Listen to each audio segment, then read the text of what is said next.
Hey, Pastor Steve, hope you're doing well. I just recently turned 31, which means you've been at First Baptist for 30 years. That is amazing. You mean a lot to me. Your son Steven is one of my best friends growing up, and you let me come to your house almost any time I could, especially later in the years. But I remember the first time I came to your house, you were worried to death about me because you made steak for the whole family and me, and I didn't want it. I didn't eat it. And you were so worried about me, you called my mom and asked if I'm all right or if Will is all right. And she's because I wouldn't eat the steak, and she said, "Don't worry about it. Just give him a PB&J, and he'll be fine." And that's what happened. He gave me a PB&J, and I was fine. But guess what? I now like steak way more than PB&J. But you brought me on some of your vacation trips. I remember you bringing me to Kentucky with Steven, Manisa, and Jacqueline. And Steve and I would fish every day. And I'm not really a fisherman because I'm redheaded, so I get burned easily. But that was a fun trip. But one of the things that stood out to me the most about that trip was every morning and every evening I would see you studying the Bible. Uh, and that was just really cool. I remember being at the old building. There's a few things that stand out to me during that time. One was the first time we played contemporary music on a Sunday evening. I remember walking out of that service and hearing people say, "That is too loud. There are too many lights going on. The church is not a place for a rock concert." A few years later, we'd have a third service. And you said the third service was going to be the contemporary service. And you told us why. You told us that the younger generation connected with contemporary music. So we're going to have a service where they feel comfortable in that service and they can connect with the music and be more in tune with what God is trying to teach them. But that wasn't the only thing that I remember. I remember the first time you talked about how we were outgrowing our building. And we needed to move from downtown, the mecca of Rock Hill. Now I'm joking because at the time, downtown Rock Hill was not that great. It was just not a lot of businesses were there. But you told us there was a place that we could build a large building so we could reach all of Rock Hill. And you said it was Dave Lyle. This is before Dave Lyle was the Dave, or is the Dave Lyle it is now. There was nothing on Dave Lyle. There was a road that led to the Galleria, and that was it. And you said we need to buy this land because if we don't have a bigger building, people are going to start leaving this church. So you started the first campaign, the Forward by Faith campaign. Now, I know there were other campaigns, but I don't remember those as well. I know Forward by Faith like it's the back of my hand. I guess because it's alliteration, but it definitely stuck. And that was under your leadership. And that's just amazing to me, knowing what I know now, and how hard that had to be to lead a church to go to a new building. But not only that, I remember you inviting the youth group to business meetings because you wanted input from the youth. Now you were pretty straight up honest with these students then, and told me, said, "You're going to get the short end of the stick in the new building." And you were right. And I'm not mad about it.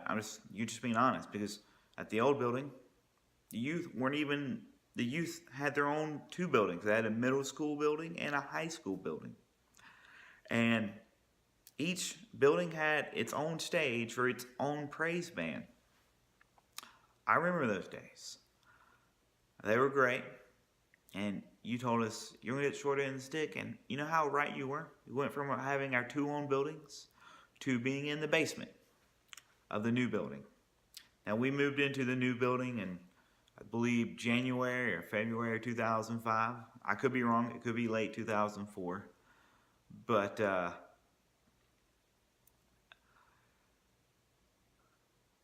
it was cool to see all this hard work, all the dedication, all the sacrifices First Baptist made to move into there. And it was an honor for us students to be the first students to graduate from there. That was really cool and really special. But the most special moment for me going to that new building was seeing you baptize Stephen. I'll never forget that. It meant a lot to me, and you may be asking why, and it was just really cool seeing your best friends baptized. So the way I viewed our relationship was you were Stephen's dad that so happened to be my pastor. And that's what it was for most of my life until 2012, where that changed a good bit. Because in 2012, I came to you and told you that I felt called to the ministry of Jesus Christ. And you told me that we're going to have to meet once a month for the next year or until I left for seminary.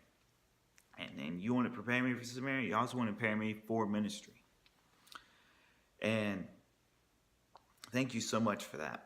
I couldn't have done that without you. And after my first year in seminary, you performed the ceremony for me and Rebecca. And you taught her and me how to be married while serving at a church.